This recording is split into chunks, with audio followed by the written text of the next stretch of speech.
Well, Alex, not thinking that you expected the season to begin with 3 guys going on the DL this quickly, but I want to ask you about Jose Reyes. It's been the question everybody's been wondering. Any second thoughts about the fact that he played those 2 games in Montreal? No, I mean, we really, at that point, we'd done the MRI in Florida, did all of his tests. We gave him his 4 or 5 days of rest. He pronounced himself good to go. From that point, we bring him to the backfields. He does his sprints, he does batting practice, takes infield throws, and he feels good at that point. The next step is to get him into some type of game, whether it's playing in Montreal or doing a rehab assignment.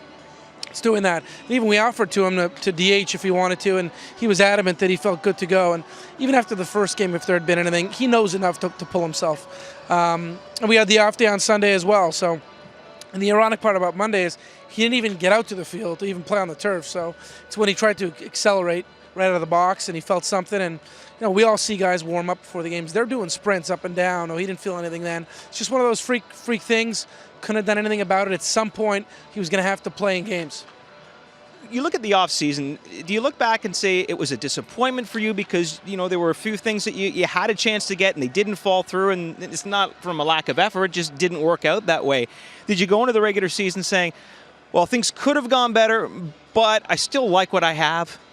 I think it's a little bit of both. Sure, we would have loved to have done more and added some more. Clearly, the one move is we needed to make a change. We felt behind the plate, and that's no disrespect to JP and Sebia.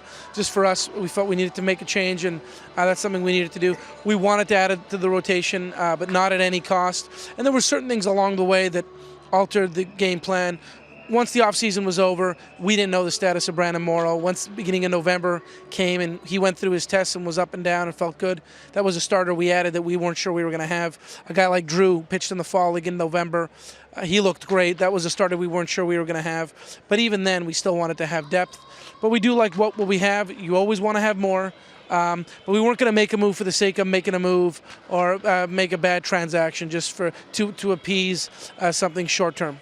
Scott Boras has spoken out quite a bit about your team. I didn't realize he was so interested in the Toronto Blue Jays. But one of the things he said was, until the Blue Jays are willing to go beyond 3 years in a contract and go beyond 5, that they're never going to be involved in any of the big-name players. What's your response to that? I think Scott does a very good job for his clients, had great success. I think he was very complimentary to the team overall, to the city.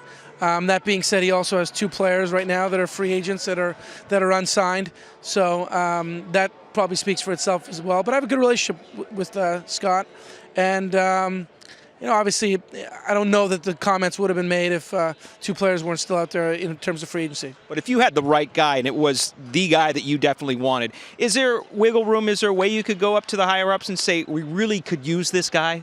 Sure. We always have dialogue. There's always ways to get things done. We have to believe in the amounts as well. So, sure, there's players out there that we like, and we always say we like them at the right price. There's a lot of talented players, but at a certain dollar value, certain years, makes sense for us. But if we start getting way beyond where we think it makes sense, we just won't do it. And finally, I just want to ask you about a couple of guys in your rotation and the fact that, and a lot of people are disappointed that a guy like Irvin Santana didn't come. But in a way, is there just as much risk going after a free agent like that as opposed to having Hutchison and having McGowan in your lineup? 2 guys that, yeah, there's risk, but there's also the chance for a pretty darn big reward.